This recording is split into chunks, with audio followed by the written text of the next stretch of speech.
Hey there. Welcome to Crime at Midnight. I'm here to help you relax tonight.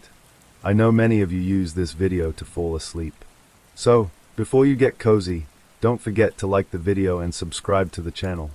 Also, let me know where you're watching from and what time it is there. I'd love to hear from you. Story 1. On the morning of August 13th, 2018, in the quiet Denver suburb of Frederick, Colorado, a woman named Nicole Atkinson called 911 with a growing sense of unease. Her friend Shanann Watts, 34 years old, 15 weeks pregnant, a mother of 2 young daughters, wasn't answering her phone. She hadn't shown up for a morning doctor's appointment. She wasn't responding to texts, which friends said was completely out of character for someone as active on social media as Shanann had always been. Nicole drove to the Watts home herself. Shanann's car was in the garage. Her purse and phone were still inside the house. No one answered the door. Within the hour, Frederick police were dispatched to what would become, over the following days, one of the most closely watched missing persons cases of that entire year, and one that would end not with a rescue, but with a confession that shocked even the investigators who extracted it. A family that looked, from the outside, complete. Chris and Shanann Watts had met online in 2010 and married 2 years later, eventually relocating from North Carolina to Colorado, where Chris worked as an operator for an oil and gas company and Shanann built a modest career promoting a nutritional supplement brand, documenting much of her family's life, her daughters, 4-year-old Bella and 3-year-old Celeste, nicknamed CCE, along with her pregnancy with their expected son, extensively across social media. To the thousands of people who followed Shanann's posts, the Watts family projected an image of suburban contentment, a beautiful new home, 2 adoring daughters, a husband who appeared, in countless photographs, affectionate and present. It was precisely that carefully documented public image that would make what investigators eventually uncovered so difficult for the public to reconcile. A stark, painful gap between the life the family appeared to be living online and what had actually been happening behind closed doors. Chris, in front of the cameras. In the days immediately following Shanann and the girls' disappearance, Chris Watts became the public face of the search, appearing in television interviews, participating in a candlelight vigil, pleading for his family's safe return with what many observers, watching in real time, described as visible if somewhat oddly restrained distress. Almost immediately, though, small inconsistencies began surfacing in his account of events. He offered investigators a version of events describing a confrontation with Shanann that morning after she'd returned from a business trip, followed by her supposedly leaving the house with the girls, headed to a friend's residence, a story that quickly began falling apart under the weight of surveillance footage, cell phone records, and witness accounts that didn't align with the timeline Chris was offering. Neighbors reported unusual activity around the Watts property that morning, including sightings of Chris's truck making trips that didn't fit easily into the account he'd given police. Investigators, working quickly given the urgency of a missing pregnant woman and 2 young children, began applying increasing pressure, and within 48 hours, that pressure produced a confession that was itself only a partial version of the truth. 2 days after Shanann and the girls vanished, with public sympathy for Chris Watts still largely intact and search efforts expanding across the region, investigators sat him down for a polygraph examination, a standard step in cases like this one, but one that would mark the beginning of the story's rapid unraveling. The polygraph and the first crack. Chris failed the polygraph. Confronted with the results, and with mounting inconsistencies investigators had already begun documenting between his account and the physical evidence they were gathering, he changed his story, first to his own father, and then to investigators directly. He admitted, for the first time, that Shanann was dead, but the account he offered was carefully shaped to cast himself as a man pushed to a breaking point rather than someone who had planned anything. He claimed that after a confrontation about the state of their marriage, he had gone to check on his daughters and discovered, to his horror, that Shanann had already strangled both girls in an act of rage. He said that seeing his daughters dead had triggered an uncontrollable reaction, and that he had killed Shanann himself, in the moment, out of overwhelming grief and fury. It was a version of events designed to elicit sympathy even in confession, casting Shanann, the missing pregnant mother the entire community had spent 2 days searching for, as the actual perpetrator of an unthinkable act against her own children. Investigators were skeptical almost immediately. The account didn't line up cleanly with the physical evidence already being gathered, and something about its internal logic, a devoted mother, by every account from friends and family, suddenly and inexplicably harming her own daughters, struck detectives as difficult to credit without much stronger supporting evidence than Chris had offered. Where the bodies were found. Working from leads developed through Chris's own admissions and independently gathered evidence, investigators traced his movements to an Anadarko petroleum oil works site, a location tied directly to his job, one he would have had routine, unquestioned access to as part of his normal work route. There, searchers recovered Shanann's body, buried in a shallow grave. Nearby, in crude oil storage tanks at the same site, they recovered the bodies of both Bella and Celeste. The specific circumstances of how the girls had died, once fully established, contradicted Chris's account entirely. Rather than being killed by Shanann in an act of maternal rage, evidence indicated both girls had been killed by their father, and that his version of events, including the entire premise that Shanann had harmed them first, had been fabricated from the beginning. A second, fuller confession. Faced with the physical evidence now working directly against his account, Chris altered his story once more, this time in a formal interview with investigators.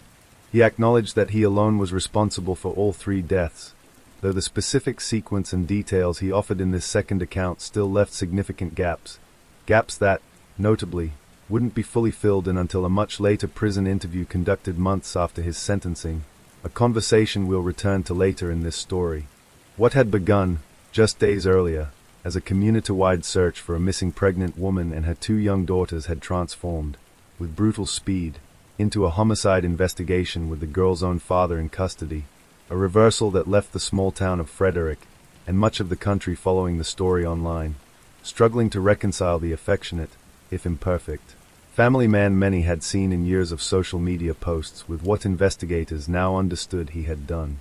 Behind the carefully curated family photos Shanann Watts posted online, and behind the polished, restrained grief Chris displayed to television cameras in the days after her disappearance, investigators found a much more ordinary, and much more damaging, thread running beneath the surface of the marriage, an affair Chris had begun with a co-worker in the weeks before the murders. Nicole Kessinger. Investigators identified the woman as Nicole Kessinger, a co-worker at the same oil and gas company where Chris was employed. According to the timeline investigators pieced together, the relationship had developed over the summer of 2018, in the weeks and months leading up to the murders, a period during which Shanann was frequently traveling for her work promoting nutritional supplements, leaving Chris at home with the girls for extended stretches. Text messages and other communications recovered during the investigation indicated the relationship with Kessinger had grown increasingly significant to Chris over that summer, even as he continued presenting an outwardly intact marriage and family life to Shanann, to their extended families, and to the wider audience following Shanann's social media presence. A marriage under strain.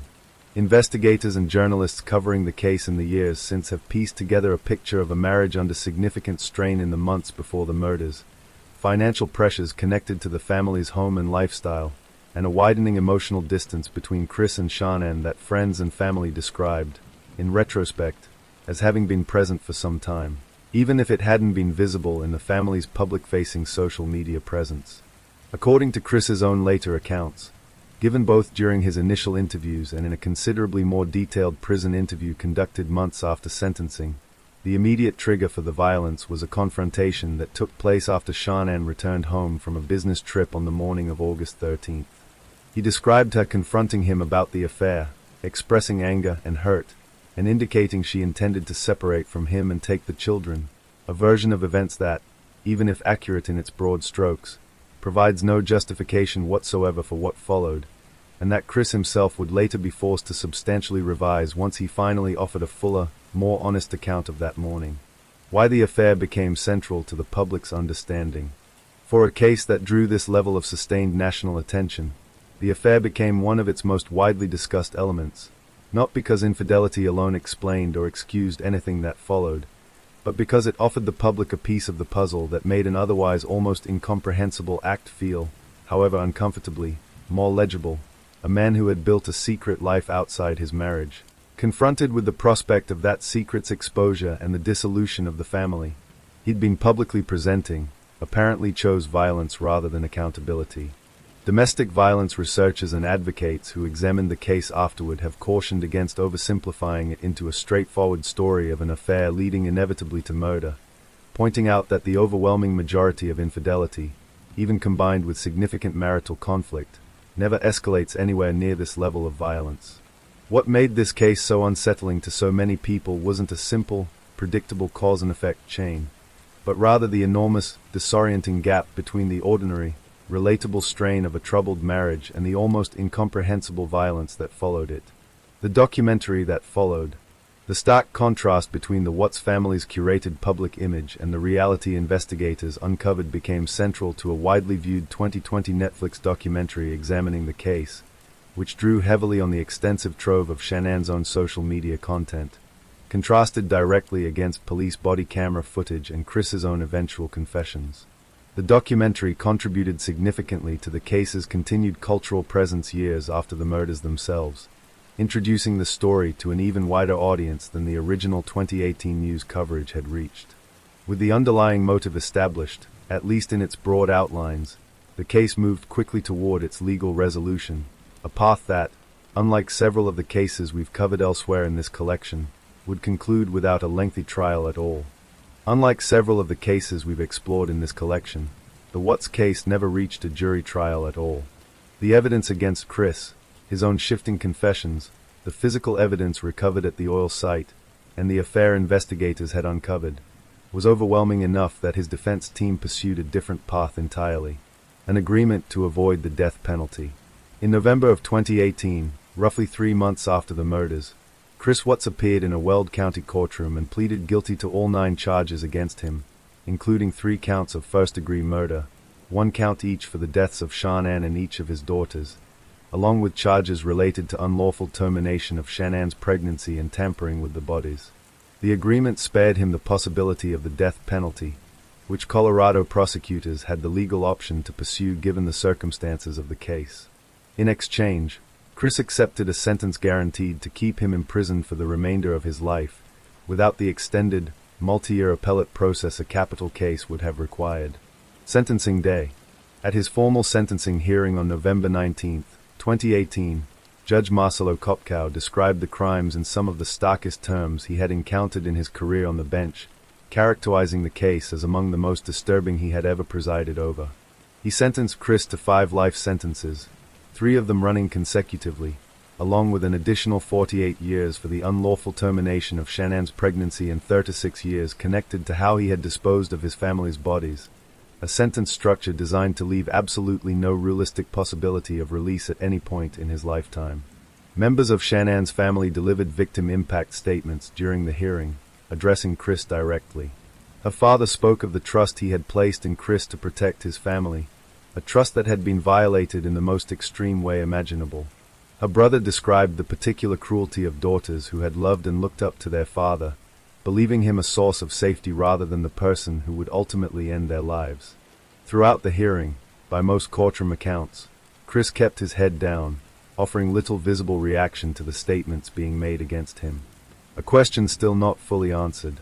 Even with a guilty plea entered and a sentence handed down, the full account of what had actually happened inside the Watts home that morning, and the specific sequence in which each family member died, remained incomplete. Chris's various confessions, given under different circumstances and different degrees of pressure over the preceding months, had never fully aligned with each other or, in some respects, with the physical evidence investigators had gathered. That incompleteness would eventually prompt investigators to return to Chris one final time, months after his sentencing and after his transfer to a maximum security facility out of state, a 5-hour interview that would finally produce the fullest, most detailed account he would ever give of what actually happened that August morning, including devastating new details about his daughter's final moments that hadn't been part of any previous version of events. Nearly 5 months after his sentencing, in February of 2019, Chris Watts sat down with investigators one final time, a 5-hour interview at the Wisconsin Maximum Security Facility where he'd been transferred for his own safety. What he told them that day filled in the last remaining gaps in a case that had already been legally resolved, but that had never been fully, honestly accounted for, abandoning the last of the lie. By this point, Chris had already admitted, months earlier, that his original account, the one blaming Shanann for harming their daughters, had been false. But even his second, more complete confession had left significant portions of that August morning unexplained. In this final interview, he abandoned the last remaining inconsistencies and offered investigators a fuller, more direct account of the sequence of events. We won't walk through the specific details of what he described regarding his daughter's final moments. This is a case involving the deaths of two very young children, and there's no value in recounting that portion of his confession in graphic detail. What matters, for understanding the case, is that this final interview closed the remaining gaps between his earlier, self-serving accounts and what the physical evidence had already established. That Chris alone was responsible for all three deaths, and that his youngest victims had not died quickly or as part of any momentary, uncontrollable act, but as the result of a sustained sequence of decisions he made that morning, extending even to the drive to the oil site where he ultimately disposed of all three bodies. Why investigators pursued the interview at all. With Chris already convicted and sentenced, serving 5 consecutive life terms with no possibility of parole, investigators had no remaining legal need to extract further confession from him. Their motivation, by most accounts from those involved in the case, was different, providing the fullest possible accounting for Shanann's family, who had been left, even after sentencing, with significant unanswered questions about exactly what had happened to their daughter and granddaughters that morning. It's a detail worth sitting with, because it reflects something true about closure in cases like this one that we've touched on elsewhere in this collection. A legal conviction, however complete, doesn't automatically answer every question a grieving family needs answered. Sometimes, as with Shanann's family here, that fuller accounting requires additional, deliberate effort well after a case has technically concluded. A portrait that emerged, slowly and painfully.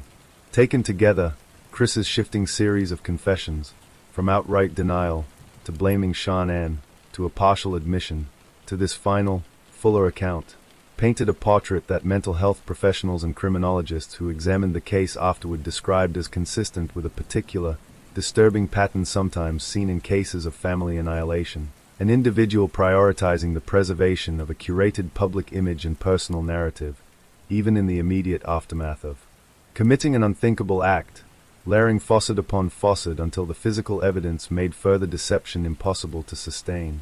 That pattern, the gap between Chris's outward presentation and his internal reality, became one of the case's most examined elements in the years that followed, particularly once the 2020 Netflix documentary brought the story to a considerably wider audience than the original 2018 coverage had reached. The Watts case became, in the years following the murders, a frequently cited example in a specific category of criminology, family annihilation, a term used to describe cases where a parent kills their spouse and children, often as a means of controlling or escaping a life situation they feel has become unmanageable, rather than as an act of impulsive rage. A recognizable, disturbing pattern. Researchers who study these cases have identified recurring characteristics across many family annihilation events.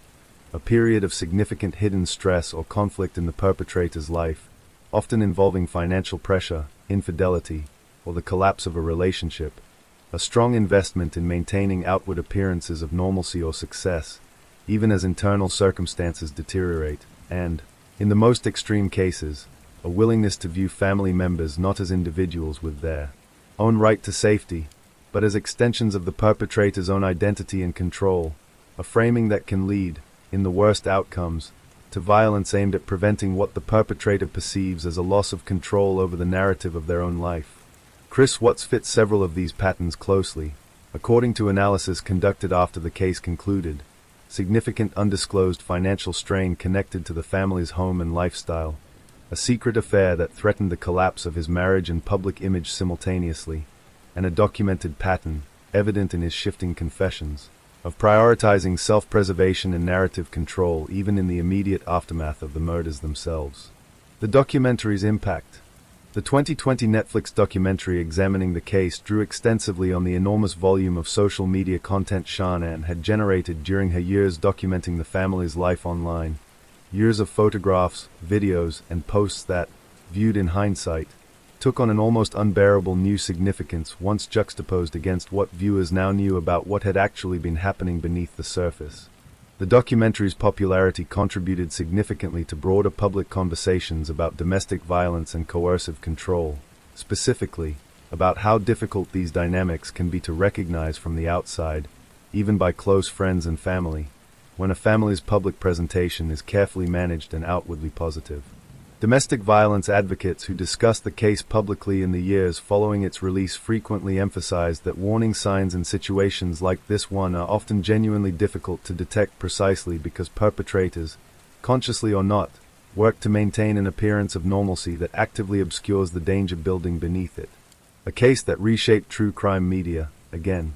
Much like the Peterson case and the Simpson trial before it, the Watts case demonstrated the continuing evolution of how true crime stories get told and consumed. Where the Simpson trial had been shaped by live television coverage, and the Peterson case by cable news saturation, the Watts case arrived at the height of the streaming documentary and true crime podcast boom, reaching an audience that engaged with the story less through daily news updates and more through binge-consumed, retrospective storytelling, often years removed from the events themselves. That shift in format has had real consequences for how cases like this one get remembered and discussed. Rather than following developments in real time, as audiences did with the Simpson and Peterson cases, most people encountering the Watts case did so after its resolution was already fully known, engaging with it as a complete, tragic narrative rather than an unfolding mystery, a format that has come to define much of contemporary true crime media in the years since. Remembering Shanann. Shanann Watts was 34 years old, 15 weeks into a pregnancy she and Chris had already begun preparing for, having chosen a name for the son they were expecting. Friends and family described her as warm, driven, and deeply devoted to her daughters, someone who had faced her own health struggles, including a diagnosis of lupus, with the same determined energy she brought to building her career and her family life. The very qualities that made her active social media presence so central to how this case was later covered. Her openness, her willingness to share her life publicly, her evident joy in her daughters, were also, painfully, what made the aftermath so difficult for the public to process.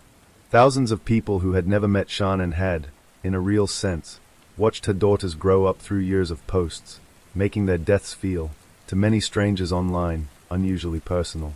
Bella and Celeste. Bella was 4 years old. Celeste, known to her family as CECE, was 3. Their grandmother, in the years since the murders, has continued to be one of the case's most consistent public voices, working to ensure that her granddaughters are remembered as more than victims in a widely consumed true crime story, as specific, individual children with their own personalities, their own small joys, their own place in a family that loved them. It's worth acknowledging plainly, in a story like this one, how uncomfortable it can be to consume as entertainment, however unintentionally, an account centered on the deaths of 2 very young children. That discomfort isn't a flaw in the storytelling. It's an appropriate response to what actually happened, and it's part of why we've kept this particular account focused on investigation and context rather than graphic detail throughout. What this case leaves behind. Beyond its impact on public conversations about domestic violence and coercive control, the Watts case has become, in the years since, a frequently referenced example in discussions about the limits of what social media reveals about a family's actual internal life. The gap between Shanann's carefully documented, outwardly joyful online presence and the reality investigators uncovered has prompted renewed caution, among researchers and ordinary observers alike, about assuming that a family's public image, however extensive, however seemingly genuine, necessarily reflects what's actually happening behind closed doors. Story 2. Between 2002 and 2004, 3 young women vanished from the same working-class stretch of Cleveland, Ohio, each disappearance treated, at the time, as an isolated case. It would take nearly a decade, and an extraordinary act of nerve from one of them, to reveal that all 3 had been taken by the same man, and held less than a mile from where each of them had last been seen. 3 disappearances, 2 years apart. Michelle Knight was the first to vanish, on August 22, 2002. She was 21 years old, and because she had recently lost custody of her young son, investigators and even some of her own family initially assumed she had simply run away, an assumption that meant her case never received the same urgent public search effort that might otherwise have followed a young woman's sudden disappearance. Amanda Berry disappeared next, on April 21st, 2003, the day before her 17th birthday. She had just finished a shift at a Burger King near her home, and was last seen walking toward home from work. Her case received considerably more public attention than Knight's had, given the clear circumstances of her disappearance and her family's immediate, vocal effort to keep her case visible.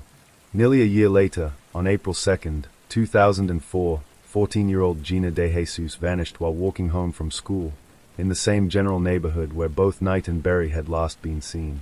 Her disappearance, following so closely on the heels of Berry's, prompted investigators to at least consider whether the cases might be connected, though without any physical evidence tying them together. That connection remained speculative rather than confirmed. A missed opportunity. In January of 2004, after Knight and Berry had already disappeared, but before De Jesus was taken, police visited a home at 2207 Seymour Avenue in Cleveland's Traymore neighborhood, following up on an unrelated report that its resident, a school bus driver, had left a child unattended on his bus route. No one answered the door that day.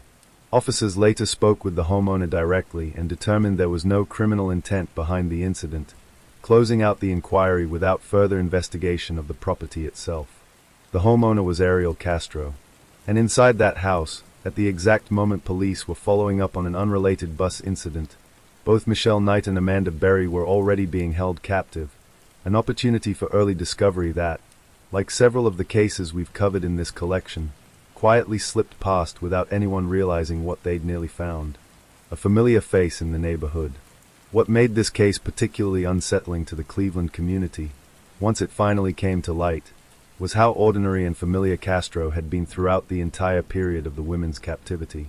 He was a school bus driver, employed by the Cleveland School District for years, someone many neighborhood families knew by sight if not by name.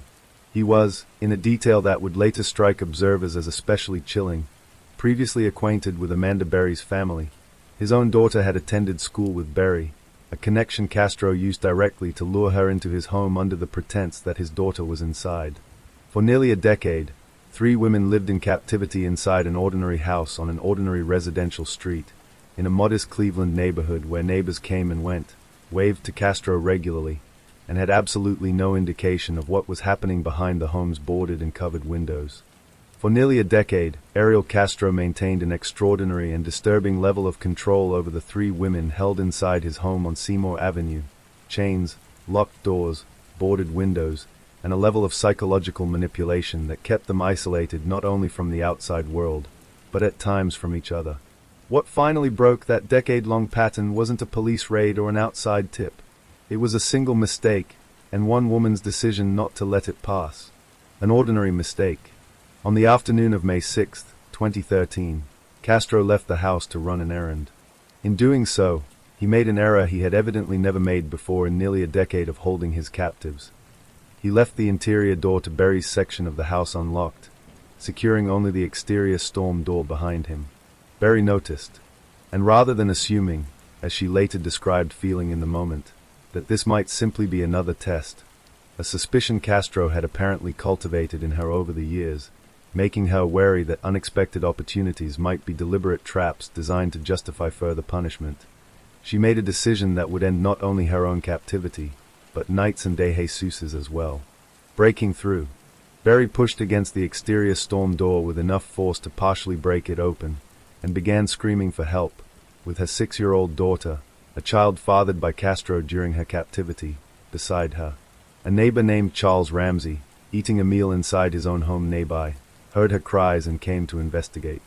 Along with another neighbor, Angel Cordero, Ramsey worked to kick open the remaining barrier of the storm door, finally allowing Berry and her daughter to climb through and out of the house that had held her captive for nearly 10 years. The 911 call. Once free, Berry borrowed a neighbor's phone and called 911 herself. Her opening words to the dispatcher, identifying herself by name, stating plainly that she had been missing for a decade, and confirming that she was finally free, would go on to become one of the most widely replayed emergency calls in recent American history, a moment of raw, unfiltered relief captured in real time. Police arrived at the Seymour Avenue property within minutes. Inside, they found Michelle Knight and Gina De Jesus, both of whom had remained in the house when Castro left that afternoon, and both of whom were freed that same day after nearly a decade, closer to 11 years, in Knight's case, of captivity. An arrest and a neighborhood's disbelief. Ariel Castro was taken into custody later that same day, initially charged with 4 counts of kidnapping and 3 counts of rape, a charge count that would grow substantially in the weeks that followed as the full scope of what he had done over more than a decade became clear to investigators.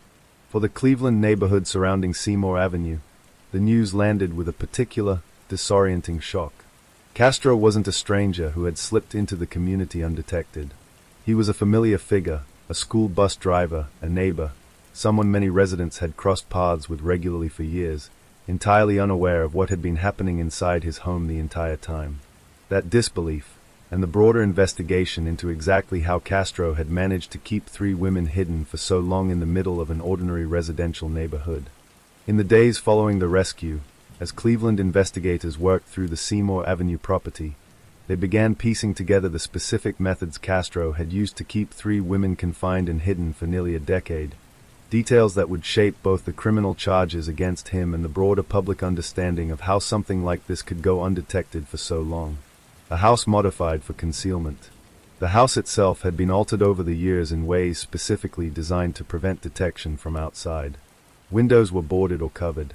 Doors were secured with an elaborate system of locks and alarms that Castro used both to keep his captives contained and to alert himself if any of them attempted to escape while he was away. According to accounts the women later gave, they were frequently bound with chains or ropes, particularly during periods when Castro left the house, and were subjected to sustained physical and psychological abuse throughout their captivity. Despite the home's ordinary from the street, and despite Castro's regular, unremarkable presence in the surrounding community, the property had effectively been transformed into a private prison, one that, as with the earlier property visit in January of 2004, had already withstood at least one direct police inquiry without detection. Isolation as control. Investigators and the women's own later accounts described an environment of calculated psychological control, in addition to physical restraint. Castro reportedly worked to keep the women isolated not only from the outside world, but at times from full awareness of each other's presence within the house, particularly in the earlier years of their captivity before all 3 were being held simultaneously. This kind of sustained isolation, mental health professionals who later worked with the survivors noted, represents one of the most damaging aspects of long-term captivity cases like this one, compounding the physical abuse with a deliberate erosion of the psychological anchors, connection to other people, a stable sense of time and routine, that typically help individuals maintain resilience under extreme duress. A daughter born in captivity. Amanda Berry gave birth to a daughter during her captivity, fathered by Castro. DNA testing later confirmed the child's paternity. The girl spent the first 6 years of her life inside the Seymour Avenue property, her existence unknown to anyone outside the house until the moment of the 2013 rescue, a detail that echoed, in some respects, the J.C. Jugard case discussed earlier in this collection, where children born in captivity similarly existed for years entirely outside any official record. The scale of the charges. As investigators completed their review of the evidence and the women's accounts, the criminal charges against Castro expanded dramatically beyond the initial kidnapping and rape counts filed on the day of his arrest. By the time formal charges were finalized, Castro faced 937 separate counts, encompassing kidnapping, rape, and additional charges related to a pregnancy Michelle Knight said Castro had caused her to miscarry through repeated assault during her captivity, charges serious enough that prosecutors initially indicated they would consider pursuing the death penalty under Ohio's aggravated murder statute, given the pregnancy-related counts. Castro's brothers, cleared. In the immediate aftermath of the rescue, Castro's 2 brothers, Pedro and Ono, were also taken into custody, given their family connection and their periodic presence at the Seymour Avenue property over the years. Investigators, after reviewing the evidence, found no indication either brother had any knowledge of what was happening inside the house, and both were cleared of any wrongdoing and released without charges, a detail that underscored just how completely Castro had managed to conceal his crimes, even from family members with regular access to the same property. With the scope of the case now clear, the legal process moved quickly toward its resolution, a path that, like the Coburgo and Watts cases we've already covered, would end in a guilty plea rather than a full trial. Given the overwhelming scope of evidence against him, the physical condition of the property, the women's detailed accounts, and DNA confirmation connecting him directly to Amanda Berry's daughter, Ariel Castro's legal options narrowed quickly. Rather than proceeding toward a trial that would have required all three survivors to testify publicly and in detail about what they'd endured, his defense team negotiated a plea agreement, avoiding the death penalty. In July of 2013, Castro pleaded guilty to 937 counts, encompassing kidnapping, rape, and the additional charges connected to the pregnancy loss Michelle Knight described. In exchange for his guilty plea, prosecutors agreed not to pursue the death penalty, which Ohio law would have otherwise permitted given the aggravated nature of the charges. The agreement spared the three survivors from the added trauma of a lengthy public trial, allowing the case to move directly to sentencing rather than requiring extended courtroom testimony about the specifics of their captivity. Sentencing, and a chance to speak. At his sentencing hearing on August 1, 2013, Castro was given a formal opportunity to address the court. He offered a statement that struck many observers as jarringly disconnected from the scale of what he had done, describing himself as not a monster, but someone struggling with what he characterized as an addiction to pornography and sexual dysfunction, an explanation that did little to satisfy anyone in the courtroom, and that prosecutors and the judge both directly and firmly rejected as any kind of meaningful mitigation. Michelle Knight, who had been held captive the longest of the three women, spoke directly to Castro during the hearing, delivering one of the case's most widely remembered statements, telling him plainly that despite everything he had done, she intended to go on living her life, while he would continue to suffer the consequences of his own actions for the remainder of his. Judge Michael Russo sentenced Castro to life in prison plus 1,000 years, a sentence explicitly designed to eliminate any conceivable possibility of release, reflecting both the severity and the sheer number of individual offenses involved across nearly a decade of sustained captivity. An ending nobody expected. Just over a month into serving that sentence, on September 3, 2013, Ariel Castro was found dead in his cell at a correctional facility in Orient, Ohio. His death was ruled a suicide by hanging. For the three survivors and their families, the news arrived as a complicated, unresolved kind of closure. The man responsible for nearly a decade of their captivity was gone, but in a manner that denied them any further public accountability, any additional legal process, any further opportunity to see him serve out the sentence the court had specifically constructed to be inescapable. The house itself. In the weeks following Castro's guilty plea, the city of Cleveland made the decision to demolish the house at 2207 Seymour Avenue entirely. The demolition, carried out on August 7, 2013, was treated as a deliberate, symbolic act, an effort to remove the physical structure that had come to represent nearly a decade of hidden suffering, and to give the surrounding community and the survivors themselves a visible, tangible sense that this specific chapter had been permanently closed. The site was later converted into a small memorial garden. With the legal proceedings concluded and the house itself gone, the story that remained was no longer about Castro at all. It became, instead, about how three women who had spent years of their lives stolen from them chose to rebuild what came next. For Michelle Knight, Amanda Berry, and Gina De Jesus, the end of their captivity in May of 2013 wasn't an ending in any simple sense. It was the beginning of an entirely different, and in some ways equally difficult, process, rebuilding lives, identities, and relationships that had been suspended for nearly a decade, returning to families that had never stopped waiting. Amanda Berry and Gina De Jesus were both reunited with their families within days of the rescue, returning to homes where relatives had spent years maintaining hope despite mounting uncertainty. Their homecomings drew large, emotional crowds of neighbors and supporters, reflecting how deeply the Cleveland community had been affected by both disappearances over the preceding decade. Michelle Knight's situation was, in some respects, more complicated. Her disappearance had initially been treated with less urgency than Berry's or De Jesus's, given the assumption at the time that she had simply run away following the loss of custody of her son. That difference in how her case had been handled from the beginning added an additional layer of difficulty to her recovery, a sense, shared by Knight herself in later public statements, that her disappearance had never received the same level of concern or search effort the other two women's cases had. Building new identities. In the years following her rescue, Michelle Knight made a decision that reflected a broader pattern often seen among survivors of extreme, prolonged trauma. She legally changed her name, becoming Lillian Rose Lee, choosing to mark her new life with an identity fully her own, distinct from the name attached to nearly 11 years of captivity.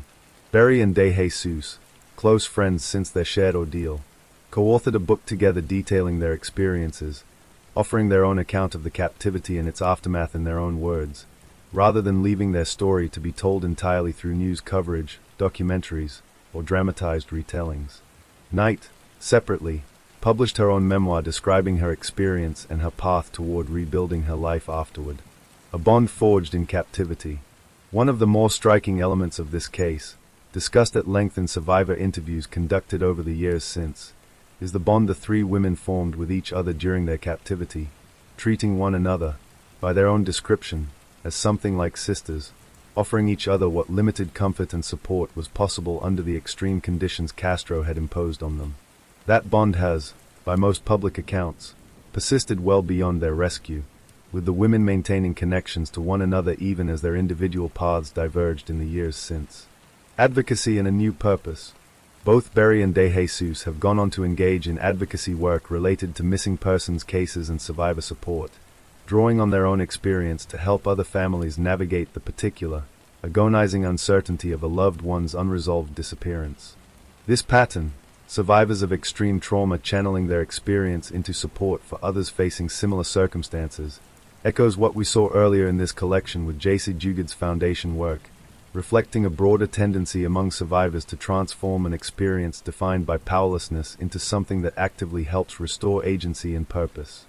Much like the J.C. Jugood case discussed earlier in this collection, the Cleveland kidnappings raised uncomfortable, difficult questions about how three women could be held captive for nearly a decade within an active, ordinary residential neighborhood without detection.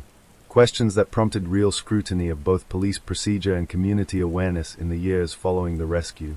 The 2004 visit, revisited.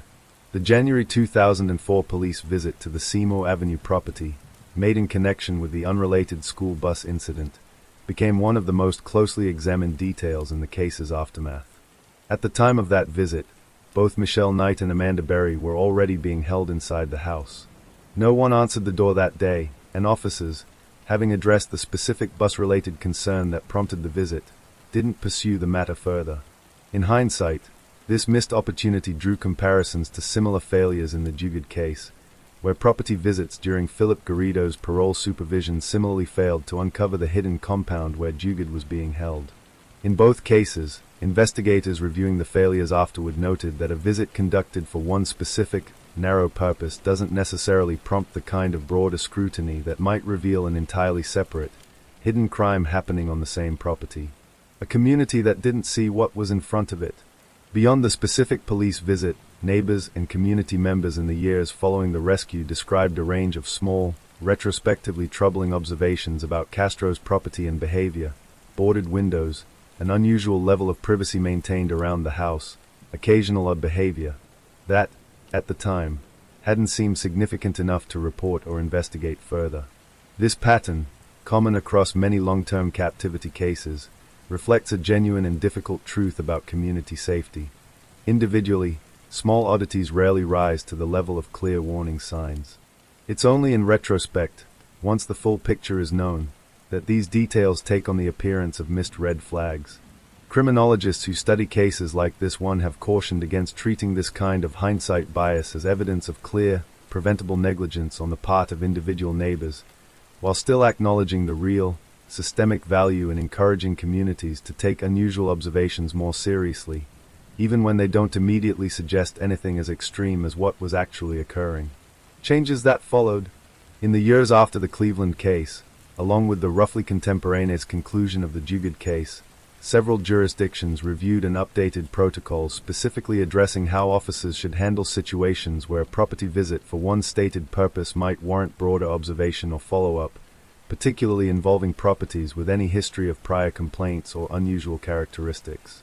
The case also contributed to broader public conversations about missing persons case prioritization, particularly given the disparity in how Michelle Knight's disappearance was initially handled compared to Berry's and De Jesus's.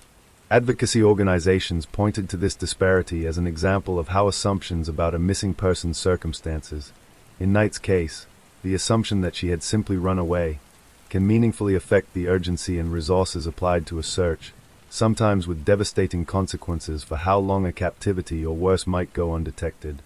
10 years, and what came next? It's worth sitting, briefly, with the sheer scale of what was taken. Michelle Knight was 21 when she disappeared. She was rescued nearly 11 years later.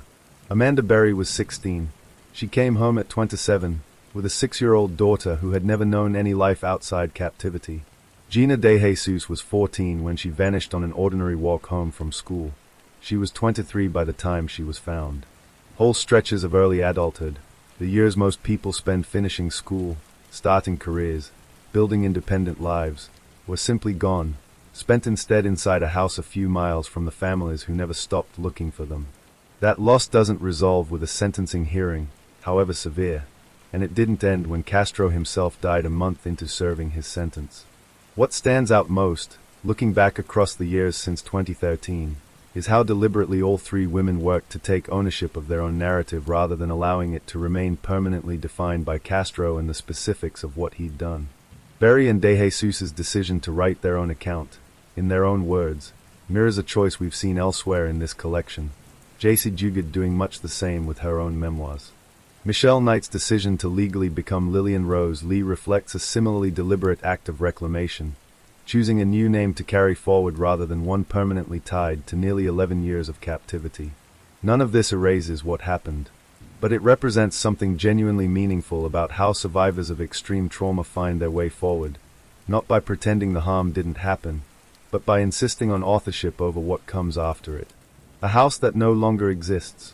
The demolition of 2207 Seymour Avenue, and its conversion into a small community garden, offers a fitting closing image for this particular story, a physical structure that held a decade of hidden suffering, deliberately and publicly erased, replaced with something ordinary and alive. It's a small gesture, in the scheme of everything this case involved, but a meaningful one for a community that had to reckon with the discovery that something this dark had existed, unnoticed, in its own midst for so long. That brings us to the end of this story. 3 young women, taken separately over the span of 2 years, from the same stretch of Cleveland streets. A decade of captivity that a single unlocked door, and one woman's refusal to assume the worst about her own chance at freedom, finally ended. A community forced to confront how much had gone unnoticed in its own backyard. And 3 survivors who, in the years since, have each found their own way of turning an unimaginable loss into a life reclaimed on their own terms. Story 3. In the summer of 2021, 22-year-old Gabby Petito and her fiancé, 23-year-old Brian Laundrie, set out on what was supposed to be a 4-month cross-country road trip, traveling in a converted van, visiting national parks across the American West, documenting nearly every stop along the way through Instagram photos and a YouTube travel channel called Nomadic Static. By late summer, that carefully curated journey had transformed into one of the most closely followed missing persons cases of the decade, one where the internet itself, rather than traditional investigators, would end up playing an outsized role in piecing together what had actually happened.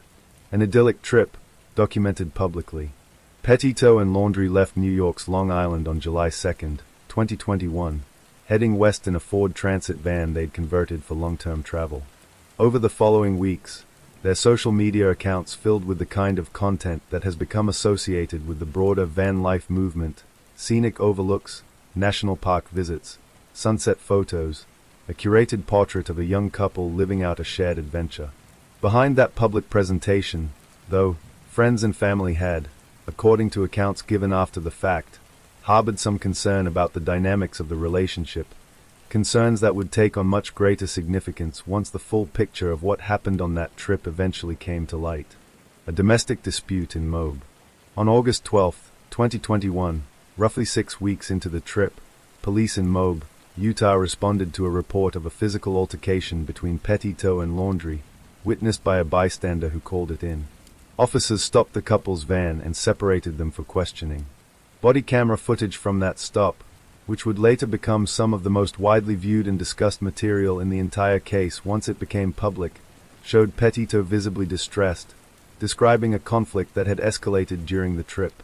Officers ultimately determined the incident didn't rise to the level of requiring an arrest, and made the decision to separate the couple for the night rather than pursue charges, a decision that, once the trip's tragic outcome became known, prompted extensive public and professional scrutiny of how the stop had been handled. The last contact. Petito's family's last confirmed contact with her came in late August, around the time she and Laundrie were believed to be traveling through Grand Teton National Park in Wyoming. In the days that followed, her communications with her mother grew increasingly sparse and, according to her family's later accounts, noticeably different in tone from her usual messages, a shift that, in retrospect, would take on considerable significance. On September 1, 2021, Brian Laundrie returned alone to his parents' home in North Port, Florida, driving the same van the couple had left New York in 2 months earlier. Gabby was not with him, and for the following 10 days, neither Laundrie nor his family offered any public explanation of where she was, or what had happened during the final days of the trip. That silence, and the nationwide search effort it triggered. When Brian Laundrie returned to Florida alone on September 1, 2021, driving the van he and Gabby had left New York in together 2 months earlier, he offered no explanation to anyone, not to Gabby's family, not eventually to police, about where she was or what had happened to her. That silence would stretch on for 10 agonizing days before her family finally reported her missing, and it would define much of the public's understanding of the case from that point forward. A family growing increasingly worried. Gabby's mother, Nicole Schmidt, had noticed the change in her daughter's communication in the days leading up to Laundrie's solo return. Messages that felt different in tone, less like Gabby's usual voice, though at the time there was no way to know for certain what that shift meant. When days passed with no direct contact and Laundrie remained unreachable and unwilling to explain Gabby's absence, the family's concern deepened rapidly. On September 11, 2021, Gabby's parents filed a missing persons report with police in Suffolk County, New York, formally launching what would become a nationwide search effort and one of the most intensely covered missing persons cases in recent memory. A family that wouldn't talk. In the days immediately following the missing persons report, North Port, Florida police attempted repeatedly to speak with Brian Laundrie directly about Gabby's whereabouts. He declined to cooperate, and the Laundrie family, through their attorney, directed all further inquiries to legal counsel rather than engaging directly with either police or the media. This total silence from Laundrie and his family, at a moment when a young woman was actively missing and her own family was pleading publicly for information, became one of the case's most galvanizing elements, driving an extraordinary wave of public attention, amateur online investigation, and mounting suspicion directed squarely at Laundrie, even before any formal charges or confirmed evidence had emerged. Gabby's father, Joe Petito, made a direct public appeal during this period, specifically asking Brian's own parents and extended family and friends for any help they could offer in bringing his daughter home, an appeal that, like so much else in the early days of the case, went unanswered by the Laundrie family. Laundrie named a person of interest. As the search for Gabby intensified and Laundrie's continued refusal to cooperate became increasingly conspicuous, North Port police formally named him a person of interest in her disappearance. Investigators executed a search warrant on the Laundrie family home, seizing his car along with a hard drive that officials indicated might contain evidence relevant to the case. By this point, the case had moved well beyond a typical local missing persons investigation. Cable news, true crime podcasts, and an enormous, highly engaged community of amateur online investigators on social media platforms were all actively following developments in close to real time, cross-referencing Gabby's own social media posts and location tags against the timeline investigators were piecing together, in an unusually public and participatory form of investigation that would go on to play a genuinely significant role in the case's eventual resolution. That online investigative effort, and the devastating discovery that would follow it in the wilderness of Wyoming. By mid-September of 2021, the search for Gabby Petito had become one of the most closely watched missing persons cases in the country, a combination of traditional law enforcement investigation and an unprecedented wave of public, crowdsourced attention that had, by this point, narrowed the search area significantly. Crowdsourced clues.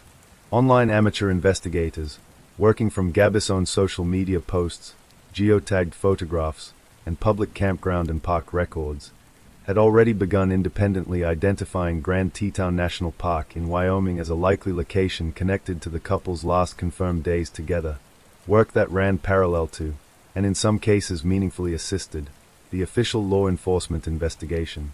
This kind of large-scale public engagement in an active investigation was, at the time, a genuinely novel element in a missing persons case of this scale, reflecting how significantly social media and online communities had reshaped public participation in unfolding criminal investigations by the early 2020s. The discovery. On September 19, 2021, search teams located human remains in the Bridger Teton National Forest, near Grand Teton National Park, consistent with the description and last known location of Gabby Petito. While full forensic confirmation took additional time, the FBI's Denver field office indicated that Gabby's family had already been notified of the discovery, even before formal identification was completed. A coroner later confirmed the remains were Gabby's, and determined that the manner of death was homicide, specifically strangulation. Forensic analysis indicated her death had likely occurred approximately 3 to 4 weeks before her body was found, placing her time of death in late August, during the same general window when her family's last confirmed contact with her had taken place, and closely aligning with the period during which she and Laundrie were believed to have been traveling through the Grand Teton area together. A manhunt begins. With Gabby's death confirmed as a homicide, the investigation shifted decisively. The FBI formally took over the case from local jurisdiction, and a federal arrest warrant was issued for Brian Laundrie, though notably, the initial warrant charged him only with unauthorized use of a debit card, tied to withdrawals made using Gabby's account during the period she was missing, rather than directly with her murder, reflecting the specific federal charges investigators were able to formally support at that stage. By this point, though, Laundrie himself had already vanished. His parents told investigators he had left their Northport home on September 14th, telling them he was headed to a nearby nature reserve, the Carlton Reserve, a roughly 24,000-acre wilderness area near their home, and had not returned or been seen since. What followed was an extensive, weeks-long search of the Carlton Reserve, conducted amid intense media scrutiny and a public increasingly convinced, based on the mounting circumstantial evidence and his continued silence, that Laundrie was responsible for Gabby's death. Whether he was still alive somewhere within the reserve, or had already died there, remained entirely unknown for over a month. That search, and its eventual, grim conclusion. For over a month after Brian Laundrie vanished into a sprawling Florida wilderness area, his exact fate remained entirely unknown, a question mark hanging over a case that had already gripped the country for weeks, and one that would only be resolved by a chance discovery made not by trained searchers, but by his own parents. An extensive, difficult search. The Carlton Reserve, roughly 24,000 acres of dense Florida wetland and wilderness, presented enormous logistical challenges for search teams. Difficult terrain, seasonal flooding, and the sheer scale of the area made a thorough, systematic search extraordinarily time-consuming, even with substantial law enforcement resources dedicated to the effort. Throughout this period, public attention and speculation remained intense. Questions swirled about whether Laundrie had died within the reserve shortly after entering it, whether he had somehow left the area undetected, or whether, as some more skeptical corners of the public speculated, his family might be aware of more than they were disclosing. The Laundrie family's continued reliance on their attorney to handle all public communication did little to quiet this speculation, even as they, too, expressed uncertainty about their son's whereabouts. A discovery by his own parents.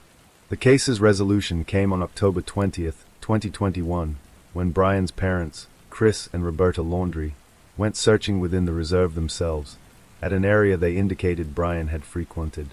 There, they located skeletal remains, along with personal items that helped confirm the discovery was their son. Forensic examination confirmed the remains were Brian Laundrie's, and determined that he had died from a self-inflicted gunshot wound.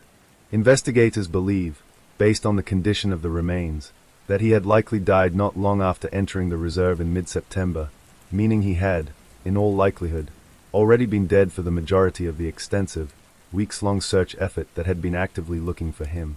The notebook. Alongside his remains, investigators recovered a notebook containing a written account attributed to Laundrie. In it, he took responsibility for Gabby's death, describing what had happened in his own words, providing, for the first time, direct confirmation of what investigators, and much of the watching public, had already come to suspect based on the accumulated circumstantial evidence. The notebook's contents were never fully released to the public in complete form, and out of respect for both the sensitivity of the material and the family's privacy, we won't attempt to reconstruct its specific contents here. What matters, for the purposes of this case's resolution, is that it provided direct confirmation of what investigators had already concluded, that Brian Laundrie had killed Gabby Petito, and had then taken his own life roughly 2 weeks later, in the same wilderness reserve where his own remains were eventually found. A case resolved without a trial. With Laundrie's death confirmed and his written admission recovered, the criminal investigation into Gabby's murder effectively concluded without ever reaching a courtroom. There would be no trial, no jury verdict, no formal legal proceeding to publicly establish accountability in the way most of the other cases in this collection eventually reached. The resolution came, instead, through a private admission left behind by a man who was no longer alive to answer for it in any other way. For Gabby's family, this left a particular, difficult kind of unfinished business, a confirmed killer, but no public trial, no opportunity to see him face formal legal consequence for what he had done. That tension, and what the family did with it in the years that followed. With no trial ever set to take place, much of the public reckoning around this case shifted toward a different question entirely. Could the encounter with police in Moab, 3 weeks before Gabby's death, have changed the outcome? And what did the handling of that stop reveal about how domestic violence warning signs get assessed in the moment, even by trained officers? Revisiting the Moab stop. The body camera footage from the August 12th stop in Moab, released publicly in the weeks following Gabby's death, became one of the most extensively analyzed pieces of evidence in the entire case, not for what it proved about the eventual murder, but for what it revealed about the missed opportunity that preceded it. In the footage, Gabby appeared visibly distressed, describing a conflict that had grown physical during an argument earlier that day. Officers, after separating the couple and conducting individual interviews, ultimately classified the incident as a mental health crisis on Gabby's part rather than treating it as a domestic violence situation requiring further protective action, and released both her and Laundrie without charges, arranging for them to spend the night apart before continuing their trip together the following day. In hindsight, given what happened roughly 2 weeks later, this decision drew intense scrutiny from domestic violence experts, law enforcement trainers, and the broader public alike. An independent review commissioned by the city of Moab following the case's conclusion found that officers had, in several respects, mishandled the stop, failing to adequately investigate signs that Gabby may have been the victim of the altercation rather than its instigator, and missing opportunities to connect her with domestic violence resources that might have altered the trip's remaining trajectory. A broader conversation about warning signs. The Moab stop became a frequently cited example, in the years following the case, in broader discussions about how difficult it can be, even for trained professionals directly present during an incident, to accurately assess risk in domestic violence situations, particularly when the dynamics involve psychological control and manipulation that aren't immediately visible in a single, brief encounter. Domestic violence advocates emphasized, in the wake of the case, that the pattern visible in the Moab footage, a partner's escalating control, an argument that turned physical, a subsequent effort by the couple to present a united, calm front to authorities, reflects patterns commonly seen in abusive relationships, patterns that require specific training to recognize accurately in the moment, rather than relying solely on how convincingly a couple can present their relationship as fundamentally fine once officers are actually present. Legislative change. In the years following Gabby's death, Florida enacted legislative changes specifically addressing how law enforcement responds to domestic violence incidents, incorporating lessons drawn directly from the shortcomings identified in the Moab stop's handling. These changes reflected a broader pattern we've seen elsewhere in this collection, cases that, however tragically, prompt concrete policy reform aimed at preventing similar outcomes in future situations, even when that reform arrives too late to help the specific victim whose case prompted it. One of the elements that set this case apart from nearly every other one in this collection was the scale and speed at which ordinary members of the public, not law enforcement, not journalists, but amateur online investigators working from their own homes, actively participated in piecing together the timeline of Gabby's disappearance in close to real time. A new kind of public investigation.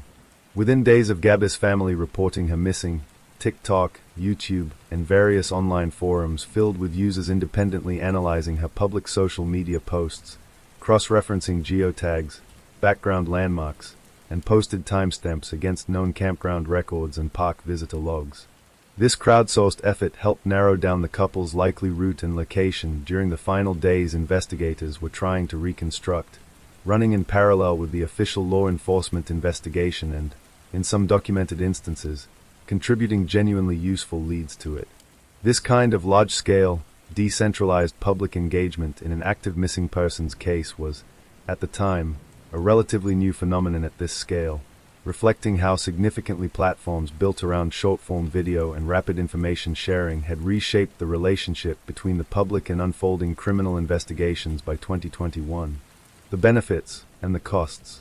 The intense public interest in the case undeniably helped keep pressure on investigators and sustained widespread search efforts during the critical weeks when Gabby's location remained unknown. It also, more directly, produced specific tips and location leads that meaningfully assisted the formal investigation. But this unprecedented level of public engagement carried real costs as well. Family members, friends, and even unconnected individuals who bore a resemblance to Laundrie or had some tangential online connection to the case found themselves subject to intense, sometimes harassing public scrutiny, extending well beyond what any formal investigation would have directed toward them. Van life influencers and content creators with any tangential connection to the couple's travel route faced sustained public pressure to share information, regardless of whether they actually possessed any. A case that reshaped true crime media, again. Much as the Coburgo case demonstrated the growing role of genetic genealogy and digital forensics in solving cases, and the Watts case demonstrated the power of retrospective documentary storytelling, the Petito case became an important marker in how true crime content itself gets produced and consumed, specifically, in how directly audiences could now participate in an active investigation, rather than simply following news coverage of one. In the years since, this case has been frequently cited by media researchers and criminologists studying the phenomenon sometimes called missing white woman syndrome, a term used to describe the disproportionate media and public attention historically given to missing white women compared to missing persons of color, a disparity that several journalists and advocates raised explicitly during the height of the Petito case's coverage, pointing out how comparatively little national attention many missing indigenous women in the same Wyoming region, where Gabby's remains were ultimately found, had historically received. That broader conversation about media attention, and what this case's massive public visibility both achieved and revealed about its limits. A painful comparison.